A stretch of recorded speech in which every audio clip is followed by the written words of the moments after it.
Thank you for joining me as we talk about day 9 of Operation Roaring Lion. Scripture reminds us in Ephesians chapter 6, verse 12, that our struggle is not against flesh and blood, but against spiritual forces of darkness. What is unfolding in the Middle East is not only a military conflict, it is a confrontation between light and darkness, between God's purposes and the forces that oppose them. Understanding that reality is essential if we want to see clearly what is happening in this moment. That's why these updates matter. Our team is on the ground in Israel, not observing from afar. We are experiencing this war alongside the people of this country, hearing the sirens, running to shelters, and witnessing the reality on the streets. These updates exist because standing with Israel requires truth and facts, not just good intentions. In a world flooded with misinformation, accurate information becomes a form of defense. You are on the front lines too. While we are on the physical front lines in Israel, many of you are on the front lines of the information war. The narrative of this conflict is being contested every day in homes, churches, workplaces, and online. Propaganda often disguises itself as journalism, and misinformation spreads faster than facts. When you share accurate information and speak with moral clarity, you become part of this battle for truth. Now let's go to the operational update. The big picture, 9 days into the war. 9 days into Operation Roaring Lion, more than 6,500 bombs have struck Iranian regime targets. Roughly 75% of Iran's ballistic missile launchers have been destroyed. Thousands of personnel from the IRGC have been eliminated. This is the strategy so far.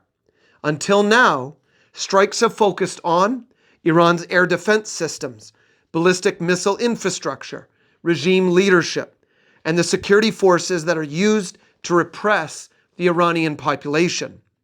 But now we move into a new phase of the campaign. The IDF is now shifting its focus towards Iran's oil infrastructure, reportedly controlled by the IRGC. The goal? To cut off the financial lifeline that funds Iran's regional terror network. These are major strikes on the Quds force. One of the most significant strikes of the war took place Saturday night when the IDF destroyed the headquarters of the IRGC Quds force. The Quds force is responsible for expanding Iran's power across the region, particularly in Lebanon, Syria, Iraq, Yemen, Gaza, and Judea and Samaria. It also played a significant role in supporting Hamas, including funding and training leading up to the October 7 attacks on Israel. Now let's look at Iranian airspace. Prime Minister Netanyahu of Israel has declared that Israel and the US now have near total control of Iranian airspace.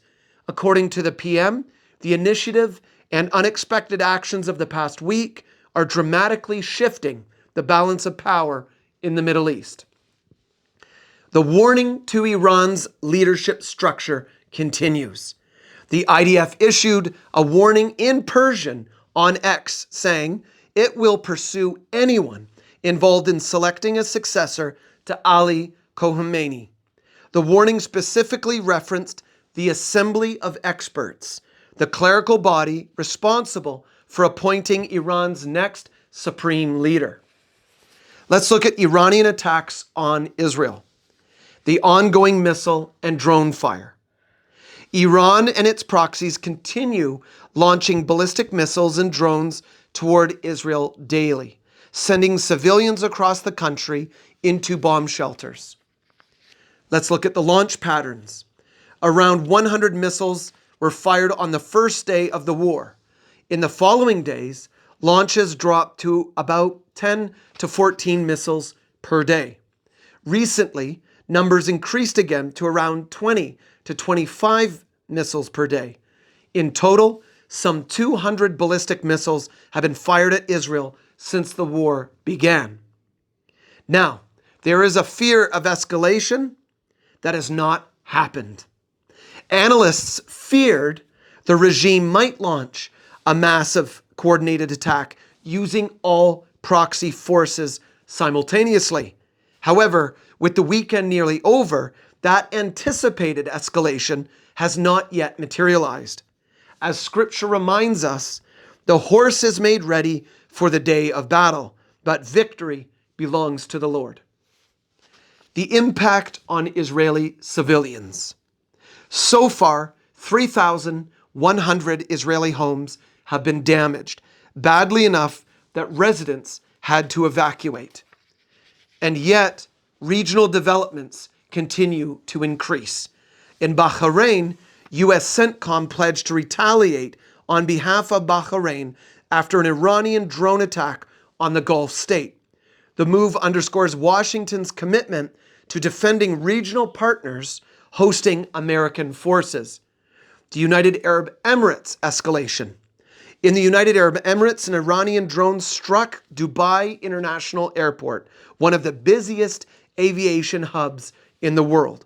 The attack highlights the contrast between Israel's precision strikes on military targets and Iran's indiscriminate attacks on civilian infrastructure. Now let's turn to the United States Operation Epic Fury. American operations. U.S. forces continue around-the-clock operations under Operation Epic Fury. The first week results, according to CENTCOM, the first 7 days included strikes on more than 3,000 Iranian regime targets.